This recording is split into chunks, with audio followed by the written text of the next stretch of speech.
साथियों, मैं सभी का हार्दिक स्वागत करता हूँ आपके केवी फौजी चैनल पर। तो आपको पता है कि काफ़ी क्वेरीज थी कट ऑफ को लेकर। बार बार कमेंट आ रहे हैं, सर कट ऑफ कितनी रहने वाली है, मेरे इतने मार्क्स हैं और इतनी परसेंटेज है, क्या मेरा कॉल लौटेगा या नहीं लौटेगा। तो उसके रिगार्डिंग मैंने ये वीडियो बनाया है। और जॉब प्रोफाइल कैसी है, जॉब में टाइम मिलता है कि नहीं एग्ज़ाम की प्रिपरेशन करने के लिए, तो ये सारी डाउट मैं क्लियर करने जा रहा हूँ। तो आइए चलो एक एक करके देखते हैं। पहले कट ऑफ देखते हैं, कट ऑफ कितने जाने के चांसेस हैं। तो मैं बात करूँ, फायरमैन की बात करूँगा मैं केवल। तो यानी कि एक वैकेंसी पर फायरमैन यानी कि 1.75 यानी कि एक वैकेंसी पर 75 बच्चे यानी कि कैंडिडेट यानी कि वो क्या करेगा, शॉर्ट लिस्टेड करेगा। तो टोटल पोस्ट है हमारी 247 और इसका हम 75 गुना निकालेंगे तो निकल के आएगा 18,525। ये 18,525 बच्चे ये क्या करेगा, शॉर्ट लिस्टेड करेगा। 18,525 बच्चे शॉर्ट लिस्टेड करेगा तो क्या होगा, यानी कि फॉर्म की संख्या कम से कम मिनिमम 15 से 20 लाख के फॉर्म जाएंगे, ठीक है।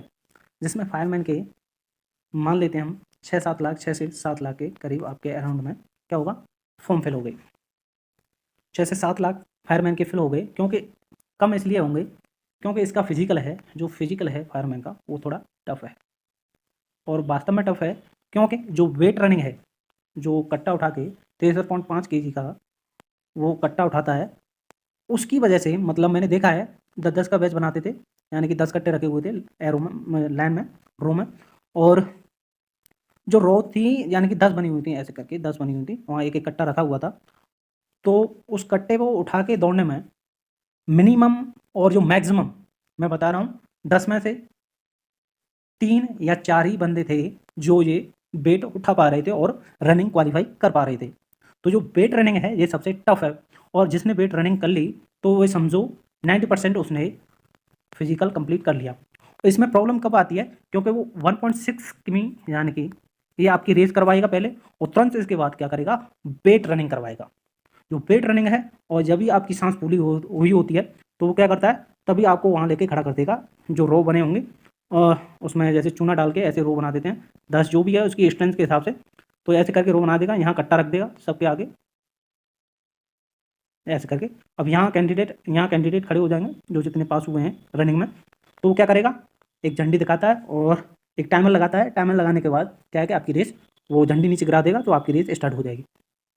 तो इसमें क्या होता है, मेरे बैच में 10-10 क्या यानी कि बैच बना रहा था, तो उसमें 10 में से 3 ही या 4 ही क्वालिफाई कर पा रहे थे। तो मैं इस वजह से बोल रहा हूँ। और जो कंपटीशन है इसके फिजिकल के बाद और कम हो जाता है, क्योंकि एक सीट पर बस 20 से 25 ही बंदे ऐसे होते हैं जो इसके फाइट कर रहे होते हैं एक वैकेंसी के लिए। तो आपकी, अगर आपने फिजिकल कंप्लीट कर लिया है तो आपकी 50% यानी कि सर्विस लग गई है, यानी कि आप 50% जॉइनिंग के हकदार हो चुके हैं। उसके बाद 50% में रह जाता है आपका यानी एग्जाम। और मैं बात करूँ अब इसकी कट ऑफ कितनी रहने वाली है। कट ऑफ की बात करेंगे तो कट ऑफ मेरे अकॉर्डिंग 75% से लेके 90% के अराउंड इसके अंदर ही रहने वाली है, ठीक है। 75% से लेकर 90% तक आपकी जा सकती है। तो यानी कि 15 का इनका डिफरेंस है। आप कहीं भी लाइक कर रहे हैं तो फॉर्म भरना ना भूलें, ठीक है। और जो मैं बात करूं, अब जो किसी की 60% है, किसी की 50 है, किसी का 55 है, 65 है, जो भी है ATC, तो इनके लिए मैं बात करूं, आपको फॉर्म फिल कर देना है और आपको बोथ में करना है। बोथ में आप एक में ऐसे मोबाइल नंबर चेंज करके या ईमेल आईडी वगैरह चेंज करके आप दोनों में फिल कर सकते हैं। तो ये दोनों फॉर्म फिल करने हैं आपको, जिसमें जिस पोस्ट के लिए आप एलिजिबल हो और आप उसे करना चाहते हैं उसके लिए आप भर सकते हैं। तो आपको दोनों पोस्ट में आपको फॉर्म डालना है, चाहे आपकी 60% है चाहे आपकी 50% है, जो भी है।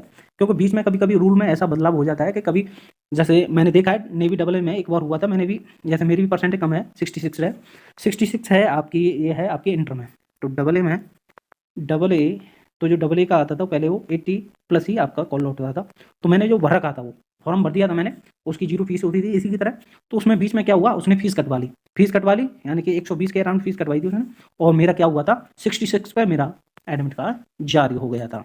तो इस वजह से मैं कह रहा हूँ, करूँगा आप आपकी जॉब प्रोफाइल की बात करें तो जॉब प्रोफाइल में आपकी 8 आवर ड्यूटी टाइम है, ठीक है। 8 आवर के बाद आपको कुछ नहीं करना है, आप 16 घंटे क्या है फ्री। और अगर आपकी नाइट लगती है तो नाइट में आपका ऐसा होता है कि अगर 8 घंटे की शिफ्ट है तो आपको यानी कि 16 घंटे बाद फिर आना है। और अगर आपकी 16 घंटे की शिफ्ट है तो आपको 32 घंटे बाद आना है, ठीक है।